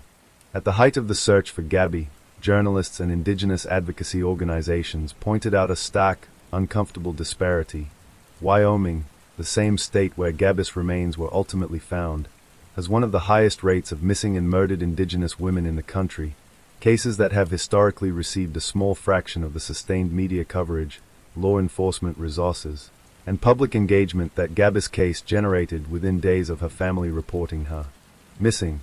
This comparison wasn't intended, by the advocates and journalists who raised it, to diminish the very real tragedy of what happened to Gabby, or to suggest her case received more attention than it deserved.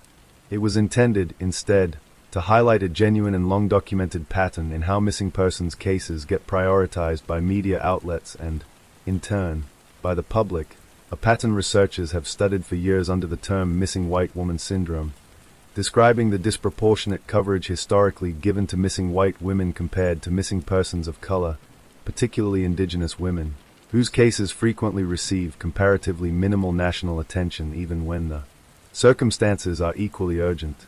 In the aftermath of Gabby's case, several news organizations and advocacy groups used the moment of heightened public attention to specifically highlight other unresolved missing persons cases from the same region, an effort aimed at directing at least some portion of the public's engaged attention toward cases that had, for years, received far less of it. A family's continued advocacy. In the years since Gabby's death, her family has channeled their grief into advocacy work, including support for legislative changes and public awareness efforts connected to domestic violence recognition, work directly informed by the specific failures identified in how the mob stop had been handled, and aimed at helping other families avoid a similarly preventable tragedy. Their advocacy reflects a pattern we've now seen repeated across several stories in this collection. Families and survivors transforming an unbearable personal loss into sustained, purposeful work aimed at protecting others, even while carrying a grief that never fully resolves. That brings us to the end of this story. A young couple's documented dream road trip. A police stop in Moab that, in hindsight, represented a missed opportunity investigators and the public have spent years since trying to understand more fully. 10 days of silence from a family that knew far more than they were willing to say. A body found in a Wyoming forest, and a confession found weeks later, tucked into a notebook beside the remains of the man responsible. And a case that, more than any other in this collection, revealed just how unevenly public attention gets distributed, and how much work remains in extending that same urgency to every family waiting for answers, not just the ones whose stories happen to capture the wider public's attention. Story 4. On February 13, 2017, 13-year-old Abby Williams and 14-year-old Libby German set out for an afternoon walk along the Delphi Historic Trail in their small Indiana hometown, taking advantage of an unexpected school snow day to spend time together at one of their favorite local spots, the Monon High Bridge, an old, abandoned railroad trestle that had become a popular gathering place for local teenagers. Libby's older sister dropped the two girls off near the trailhead that afternoon, the last family member to see them before they disappeared. What began as an ordinary outing between two 8th-grade best friends would end, within hours, in a discovery that would haunt their small community for years, and a case that would take nearly 6 years to solve. The last known photo. Just after 2 in the afternoon, Libby posted a photograph of the Monon High Bridge to Snapchat, a routine, unremarkable post documenting an ordinary afternoon out with a friend. It would be among the last confirmed evidence of the girls before they vanished. When the girls failed to return to their agreed pickup point that evening, family members grew concerned quickly, aware that this kind of lateness was out of character. A search effort began that night, drawing in local law enforcement, community volunteers, and eventually a broader regional response as the hours passed without any sign of either girl. What was found the next day? On February 14, 2017, Valentine's Day, searchers discovered the bodies of both girls in a wooded area roughly a quarter-mile upstream from the bridge where they'd last been seen. The discovery, occurring less than 24 hours after they'd first been reported missing, transformed what had been an urgent search effort into a homicide investigation that would grip the small town of Delphi, and eventually much of the country, for years to come. Evidence left behind. In an act of remarkable, tragic presence of mind under what must have been terrifying circumstances, Libby had used her phone to capture evidence of the person she and Abby encountered on the trail that afternoon. A photograph showing a man walking along the bridge, and an audio recording capturing his voice, including a brief, chilling phrase that would become one of the case's most widely circulated and analyzed pieces of evidence in the years that followed. A male voice instructing someone, ominously, to head down the hill. This evidence, a photo and an audio clip, left behind by a 14-year-old girl in what were almost certainly the final minutes of her life, became the central thread investigators would spend years trying to match to an actual identified suspect. Indiana State Police released the photo and audio publicly within days, along with a composite sketch of the man believed to be responsible, hoping the widespread attention the case had already generated might help identify him quickly. It would take far longer than anyone initially expected. The investigation would stretch on for more than 5 years, through multiple public sketch revisions, thousands of tips, and a level of sustained true crime community engagement and speculation that rivaled, and in some respects exceeded, even the intensity we saw earlier in this collection with the Gabby Petito case.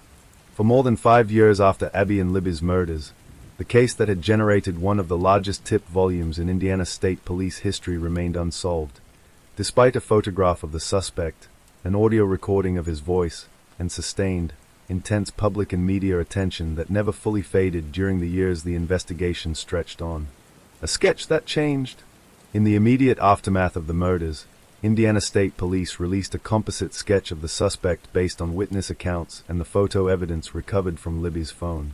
That sketch circulated widely, becoming one of the most recognizable images connected to any unsolved case in the country during those years. Then, in 2019, roughly 2 years into the investigation, police released an updated sketch depicting a notably different-looking man than the original, without offering extensive public explanation for the change. This shift added another layer of uncertainty to an already difficult case, leaving the public and online true crime communities, who had spent 2 years scrutinizing the original sketch, now working from an entirely different visual description with limited clarity about which version, if either, more accurately reflected the actual suspect.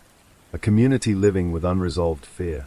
For the small town of Delphi, the years-long absence of an arrest meant living with a specific, sustained kind of anxiety rarely experienced by a community this size.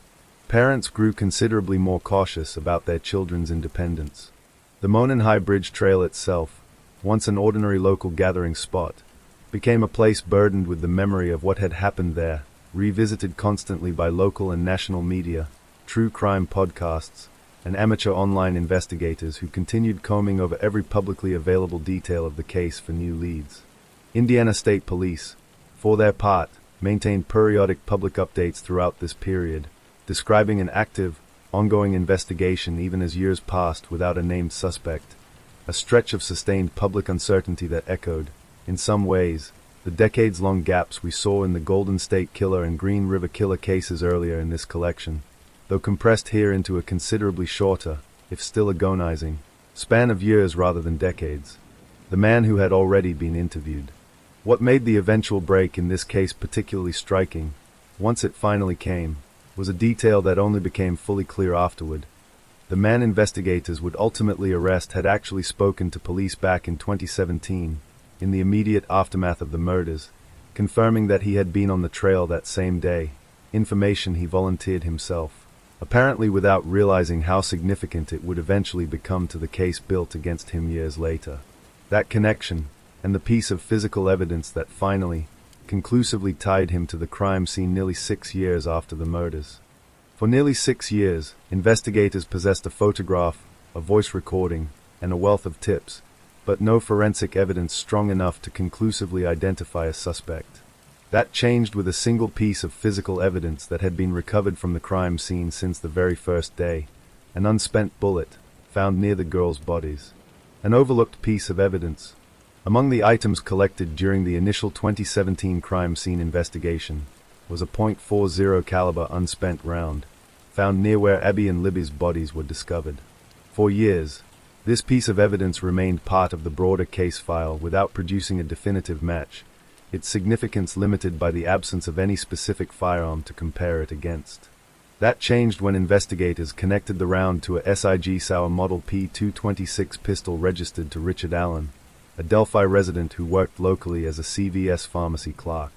Forensic firearms analysis determined the unspent round had, at some point, been cycled through Allen's specific weapon, chambered and later removed without being fired, a process that can leave distinctive markings, comparable in principle to how DNA or fingerprint evidence connects a person to a scene, though based instead on the mechanical signature a specific firearm leaves on ammunition that passes through it. A name already in the file. What made this connection particularly significant was a detail that had been sitting in the case file since the earliest days of the investigation. Richard Allen had actually spoken with police back in 2017, shortly after the murders, confirming on his own that he had been present on the Monon High Bridge Trail on the same afternoon Abby and Libby disappeared. He denied any involvement in their deaths and denied ever encountering the two girls, and investigators at the time had no specific evidence connecting him more directly to the crime. That interview sat, essentially unremarkable within the enormous volume of tips and information investigators had gathered over the years, until the firearms analysis connecting the unspent round to his weapon gave it dramatically renewed significance. The arrest. On October 26, 2022, more than 5.5 years after the murders, Richard Allen was arrested and formally charged with 2 counts of murder in the deaths of Abby Williams and Libby German.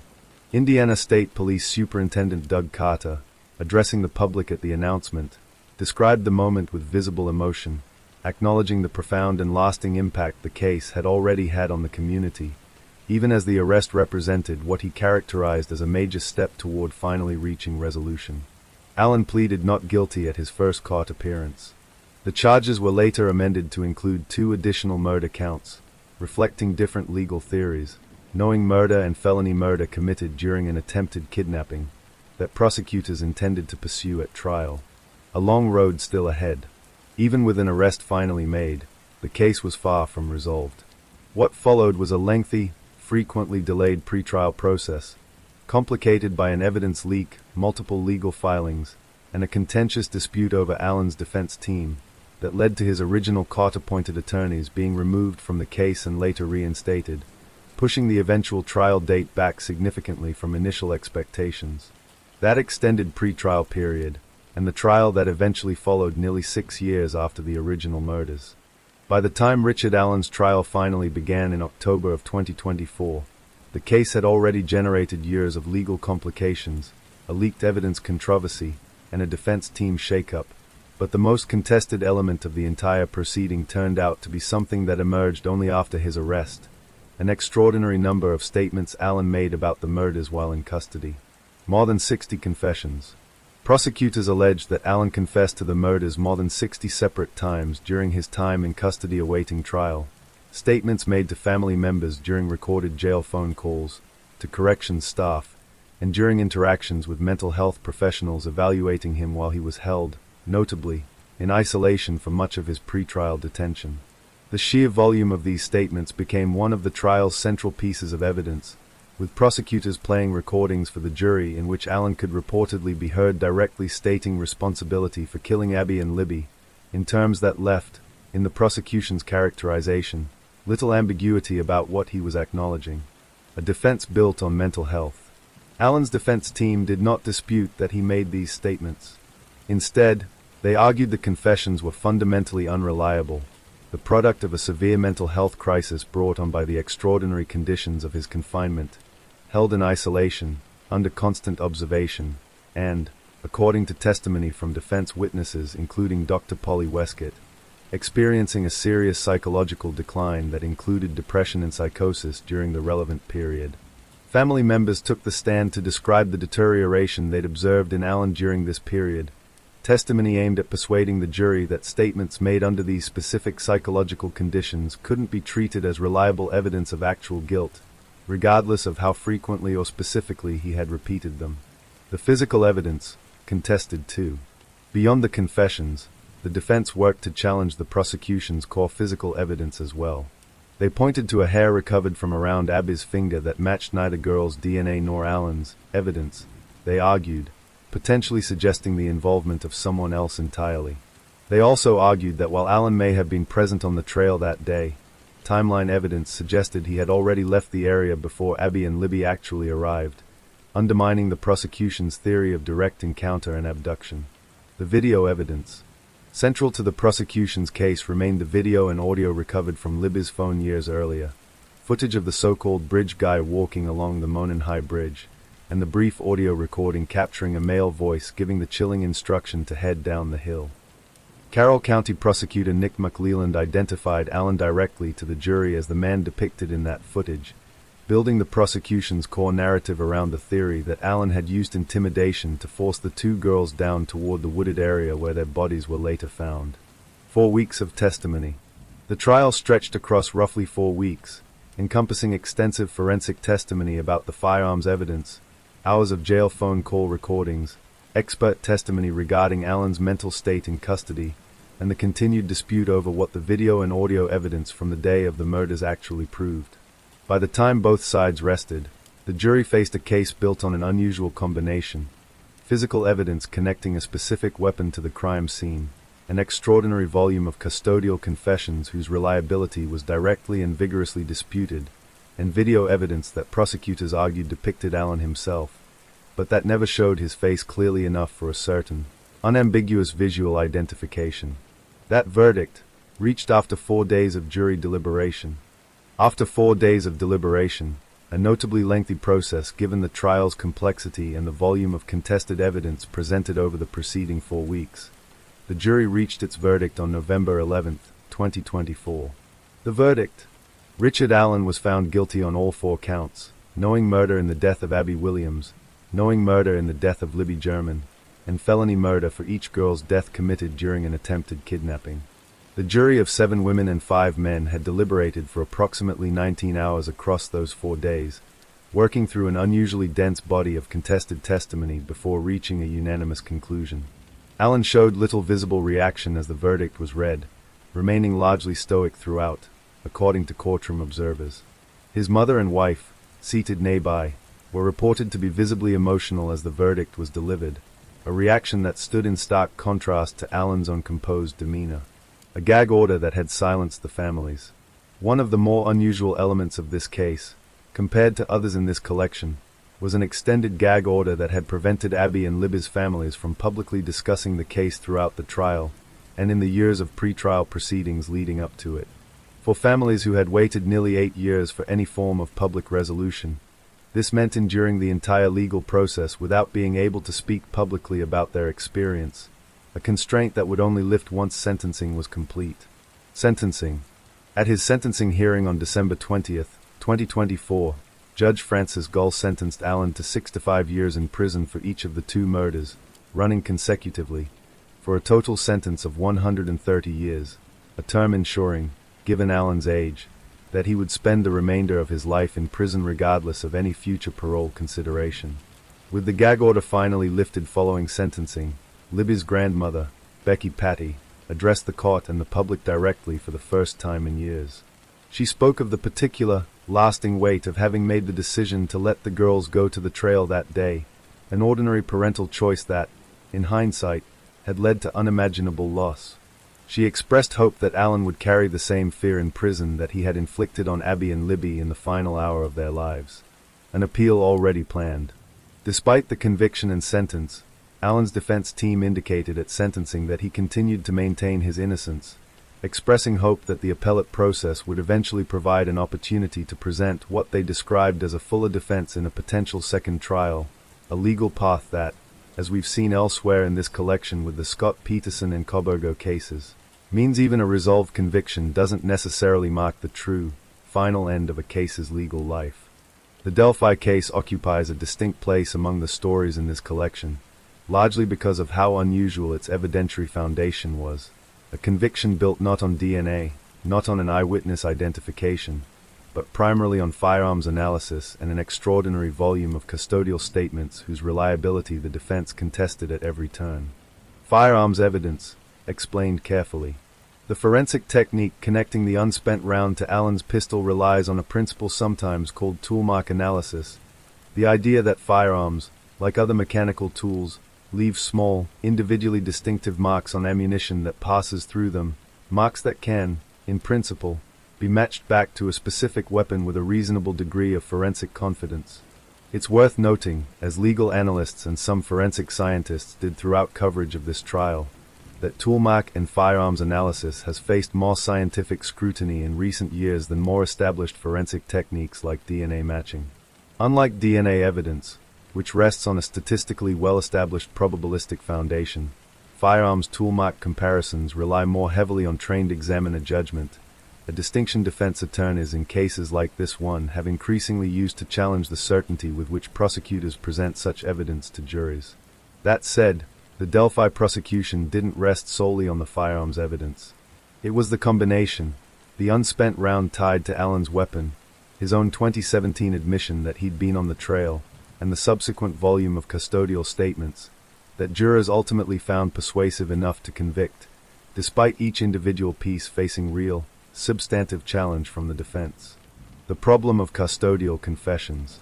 The dispute over Alan's more than 60 jailhouse statements touches on a broader, well-documented issue in criminal justice, the reliability of confessions made under conditions of psychological distress, isolation, or mental health crisis. Legal scholars and psychologists who study false confessions have long cautioned that statements made under extreme custodial stress don't always reflect accurate accounts of events, even when they are detailed and repeated, a caution the defense leaned on heavily throughout the trial. At the same time, prosecutors argued that the specificity and consistency of Alan's various statements, combined with the independent physical evidence connecting him to the scene, made the case for treating them as genuine admissions rather than the product of psychological breakdown. The jury, ultimately, sided with that interpretation. The though the underlying tension between these two views of confession evidence remains a genuinely contested area within criminal justice research more broadly, one this case is likely to be cited in for years to come. A trial that took nearly 8 years to reach. Perhaps the most striking element of this case, when placed alongside others in this collection, is simply how long it took to reach any resolution at all, nearly 8 years from the murders themselves to a final sentencing hearing. That gap reflects both the genuine difficulty of the underlying investigation and the extensive pretrial complications, including the evidence leak and defense team disputes, that repeatedly delayed the case's path to trial. For a small town like Delphi, that meant living with an active, unresolved case for the better part of a decade, a specific, sustained kind of communal grief and uncertainty that few of the other cases in this collection stretched out for quite this long before finally reaching a jury. Two best friends. Abby Williams and Libby German were 8th grade classmates and close friends, the kind of friendship built on ordinary shared afternoons. And February 13th, 2017 was meant to be exactly that, an unplanned day off from school, spent together outdoors at a familiar local trail they'd likely visited many times before without incident. It's worth sitting with how ordinary that choice was. A walk on a trail. A photo posted to Snapchat. The kind of small, unremarkable decision that defines countless afternoons in countless small towns, one that in this case ended in tragedy through no fault of either girl's own judgment or caution. What Libby left behind. One of the most striking elements of this case, discussed throughout nearly every chapter of its investigation, is the remarkable presence of mind Libby showed in her final minutes, recognizing danger and using her phone to capture evidence of the man responsible. Evidence that would ultimately outlast her by nearly 8 years before finally connecting to a name and a conviction. It's a detail that speaks to real courage under circumstances almost impossible to imagine, and one that Libby's family has, in the years since, described as a final act that helped ensure her killer would eventually be held accountable. A family's long wait. Becky Patty, Libby's grandmother, spoke for many in the Delphi community when she addressed the court after years of enforced public silence under the case's gag order, acknowledging that even a guilty verdict and a 130-year sentence didn't undo the choice to let 2 girls go to the trail that day, and didn't erase nearly 8 years of not knowing who was responsible or why. That's a difficult, honest note to end this particular story on, but it reflects something we've encountered repeatedly across this collection. A conviction resolves the legal question a case is built around, without ever fully resolving the human loss underneath it. That brings us to the end of this story. 2 best friends, an unplanned day off from school, and a walk down a familiar trail that should have ended in nothing more memorable than an ordinary afternoon together. Nearly 6 years of an unsolved case that reshaped a small Indiana town's sense of safety. A single unspent bullet, sitting in an evidence room for years before finally connecting to a name. And a family who waited nearly 8 years, much of it in enforced public silence, to finally say what they'd carried the entire time. Story 5. On November 2nd, 2007, in the medieval Italian hill city of Perugia, police discovered the body of 21-year-old British exchange student Meredith Kircher in her bedroom, killed the night before. Within days, the investigation into her murder would center on an unlikely figure, her own American roommate, 20-year-old Amanda Knox, launching a legal saga that would stretch across nearly 8 years, 2 separate murder trials, 2 convictions, and 2 acquittals, in a case that became a global media phenomenon largely detached from the strength of the actual evidence involved. 2 roommates, an ocean apart. Meredith Kircher, from Surrey, England, had moved to Perugia to spend a year studying at the University for Foreigners as part of her degree program at the University of Leeds. She shared a villa on Via della Pergola with several other students, including Amanda Knox, a University of Washington student who had arrived in Italy that same fall to begin her own study abroad program. By most accounts from friends and other roommates, Knox and Kircher had a cordial, if not especially close, relationship in the roughly 6 weeks they'd lived together before the murder. 2 young women from different countries, at the beginning of what was meant to be a formative year abroad. The discovery. On the morning of November 2nd, Knox returned to the villa after spending the night at the apartment of her boyfriend of about a week, Rafael Celeste. She and Celeste noticed a series of unsettling details almost immediately. The front door standing open, drops of blood in the bathroom, a broken window in another roommate's room, an unflushed waste left in the toilet. Kircher's bedroom door was locked, and she wasn't responding to calls or knocks. Knox called the police. A friend of one of the other roommates ultimately broke down Kircher's locked door, discovering her body, partially clothed, beneath a duvet. She had been sexually assaulted and stabbed to death. An interrogation that reshaped everything. In the hours and days that followed, Knox and Celeste were brought in for extensive questioning, an overnight interrogation process that would later become one of the most heavily scrutinized and contested elements of the entire case. During this questioning, conducted largely in Italian, a language Knox was not yet fully fluent in, and without what her later legal team would argue were adequate procedural protections, Knox gave a series of statements that were inconsistent with each other, and, critically, named her employer, a local bar owner named Patrick Lumumba, as involved in the murder. Lumumba was arrested based on Knox's statement. He would be held for roughly 2 weeks before being released once it became clear he had a solid alibi and no genuine connection to the crime, a wrongful arrest that Knox herself would spend years afterward trying to account for, and that would eventually become the basis for the only conviction against her that would ultimately survive the full course of Italy's legal process. Knox and Celeste were both formally arrested on suspicion of murder in the days following Kircher's death. What followed was a case that would become, almost immediately, an international media sensation, driven as much by lurid, largely unsubstantiated theories about the students' personal lives as by the actual forensic evidence being gathered. That media frenzy, and the third person whose DNA and fingerprints would ultimately provide the case's most conclusive physical evidence. While public attention in the days after Meredith Kircher's murder fixated overwhelmingly on Amanda Knox and Raphael Celeste, the person whose physical evidence would ultimately provide the case's clearest, most direct forensic link to the crime scene was someone else entirely, a man named Rudy Gade, whose connection to the murder would become undeniable within weeks, even as prosecutors continued building a parallel case against Knox and Celeste. A third suspect emerges. Rudy Herman Gade, an Ivory Coast national living in Perugia, had a documented, if informal, prior connection to the downstairs neighbors of Kircher and Knox's villa, and had reportedly been in and around the property before. Forensic evidence recovered from the crime scene, including DNA and fingerprint evidence found directly at the scene of the murder, connected him to the crime with a clarity that stood in sharp contrast to the far more circumstantial and contested evidence eventually presented against Knox and Celeste. Gade fled Italy in the immediate aftermath of the murder, and was arrested roughly 2 weeks later in Germany, where he had traveled after the killing. He was extradited back to Italy to face charges. A separate, faster trial. Gade elected to pursue what's known in the Italian legal system as a fast-track trial, an abbreviated legal process available under certain circumstances that trades some procedural elements for a considerably faster resolution. In the fall of 2008, he was convicted of Kircher's murder and attempted sexual assault, receiving a substantial prison sentence. Critically, though, the court in Gade's case explicitly determined that he had not acted entirely alone, a legal finding that kept the door open for prosecutors to continue pursuing Knox and Celeste as additional participants in the crime, despite the comparatively thin physical evidence connecting either of them directly to the murder itself. A media frenzy takes shape.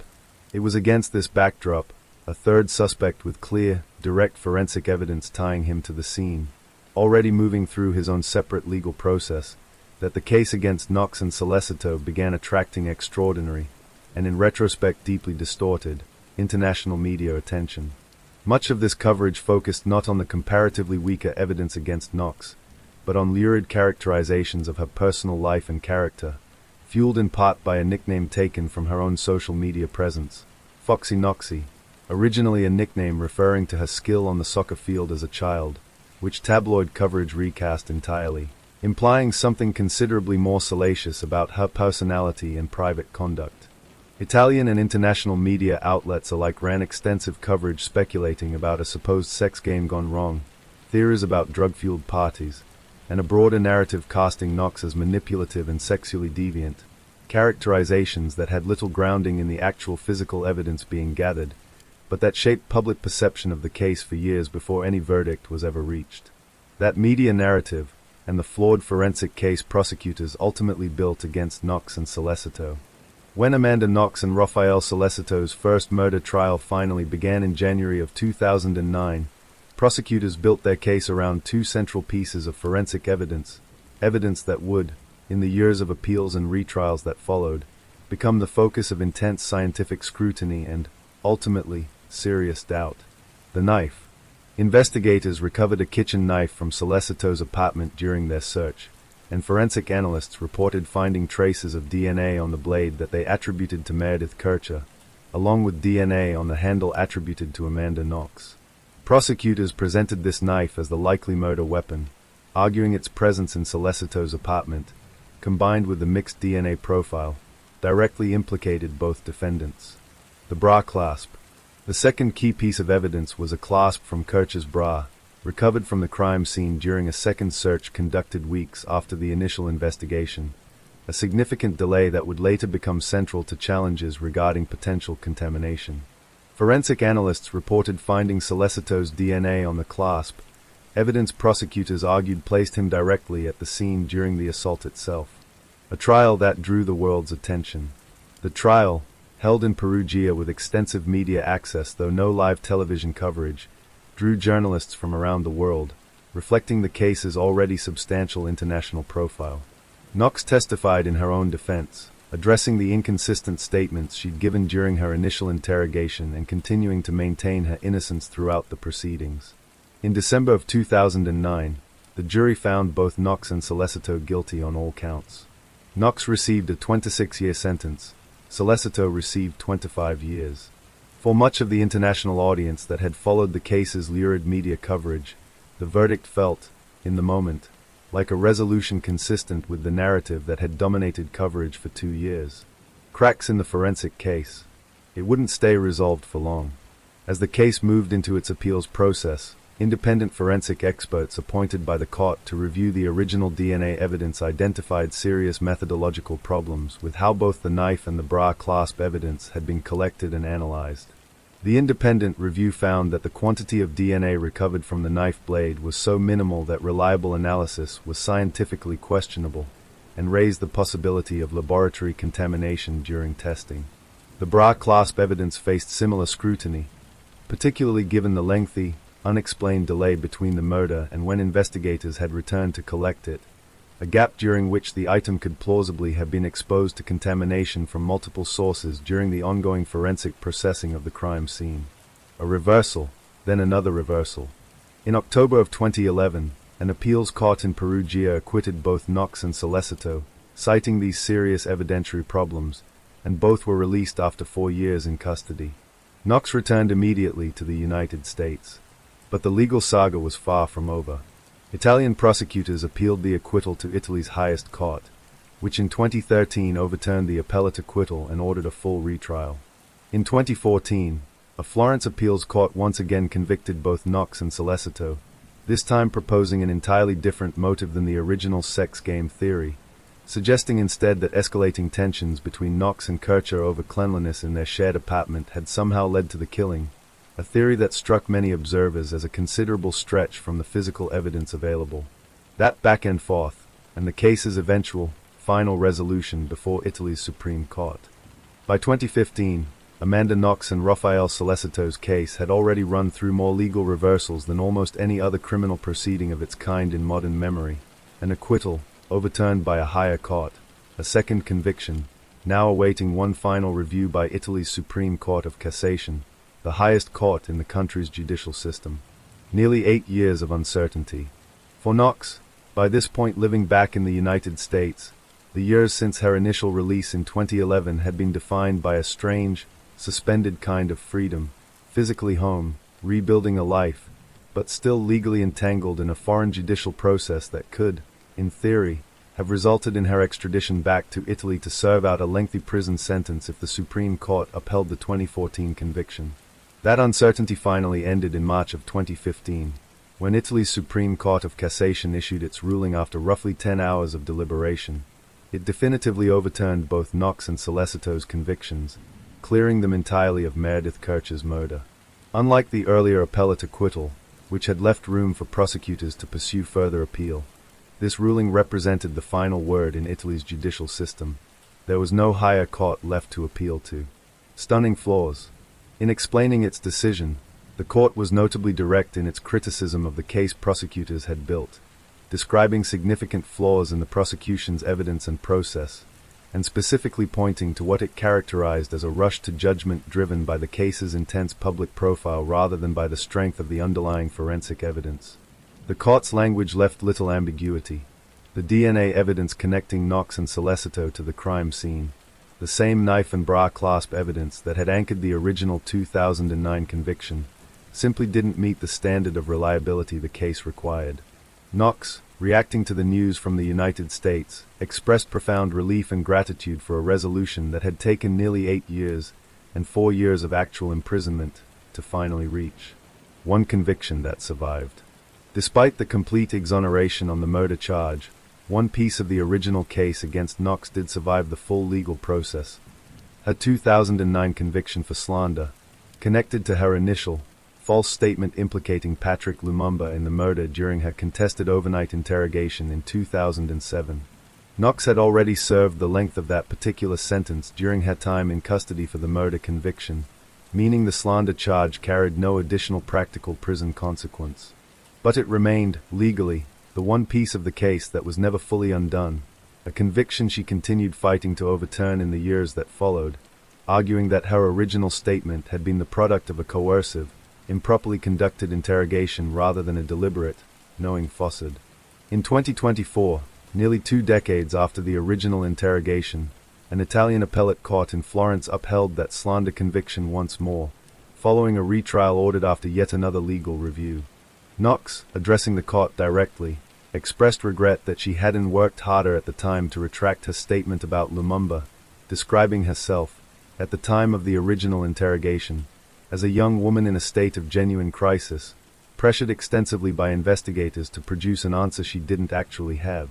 An ordeal that outlasted the murder case itself. It's a striking detail, worth sitting with, even after Italy's highest court fully and finally cleared Knox of any involvement in Meredith Kirch's murder. One narrow thread of the case, tied directly to how that original, contested interrogation had been conducted, continued generating legal proceedings for nearly another decade afterward. The Amanda Knox case became, in the years since its final resolution, one of the most frequently cited examples in discussions of wrongful prosecution, media sensationalism, and the specific vulnerabilities young people face during high-pressure police interrogations, particularly when conducted in an unfamiliar country and a language they don't fully command. The interrogation itself. Knox's original overnight interrogation, conducted in Italian by investigators without what her later legal team argued were adequate procedural protections, has been examined extensively by legal scholars studying coercive interrogation practices.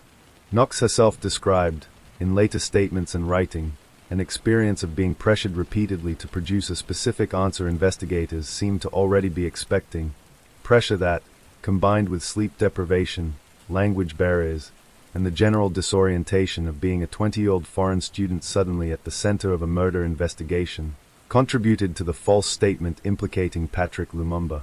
This pattern, false statements or confessions emerging from young, vulnerable individuals under sustained interrogation pressure, echoes concerns raised in other contexts throughout criminal justice research, though the specific combination of factors in Knox's case, a foreign legal system, a language barrier, and an unprecedented level of simultaneous international media attention, made it a particularly stark example. Trial by media. Perhaps the most enduring lesson from this case involves the role international media coverage played in shaping public perception well before, and largely independent of, the actual trial proceedings.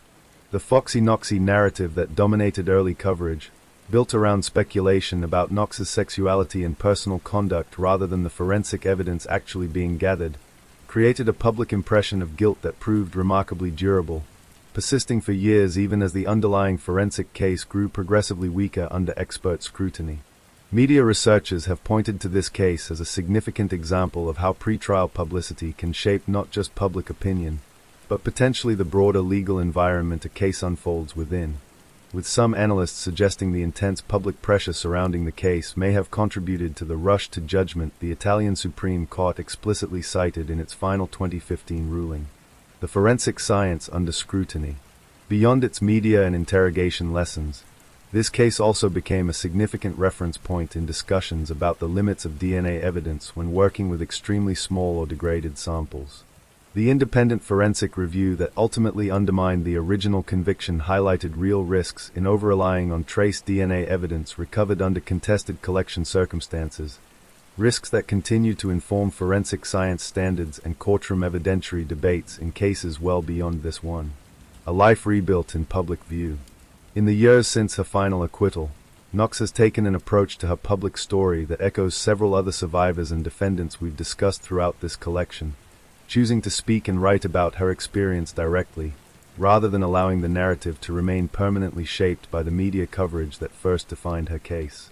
She has written memoirs, hosts a podcast discussing wrongful conviction and criminal justice issues, and has continued to publicly advocate for a more accurate understanding of what actually happened in Perugia, distinct from the sensationalized version that circulated for years. Who Meredith Kercher was. Meredith Kercher was 21 years old, a student at the University of Leeds who had chosen to spend a year of her degree studying abroad in Perugia, drawn, like so many exchange students, by the chance to live somewhere new and build a life for herself, however briefly, in a different country. She was, by every account from friends and family, well-liked, thoughtful, and excited about the year she'd planned for herself in Italy. Her family, her parents and siblings back in Surrey, England, endured not only the loss of Meredith herself, but nearly 8 years of a legal process that, however necessary in its pursuit of accuracy and justice, meant the specific circumstances of her death remained a subject of international legal dispute and media fascination for the better part of a decade after she was killed. A family caught in someone else's story. It's worth acknowledging directly how difficult that must have been for Kercher's family, watching a case that began with their daughter's murder evolve, in the public eye, into something that became primarily about Amanda Knox, her personality, her guilt or innocence, her eventual memoirs and podcast and public rehabilitation. None of that diminishes the genuine importance of correcting a wrongful conviction. But it does mean that Meredith herself, the actual victim at the center of this story, often received considerably less sustained public attention than the extraordinary legal saga that unfolded in the years after her death. Rudy Gade, the man whose DNA and fingerprint evidence provided the clearest, most direct forensic link to the crime scene from the very beginning, was released from prison in 2021 after serving a portion of his original sentence, a detail that, for many people who only casually followed this case over the years, may come as a genuine surprise. Given how much more public attention was devoted to Knox's legal journey than to the person actually convicted, on solid forensic grounds, of the underlying crime.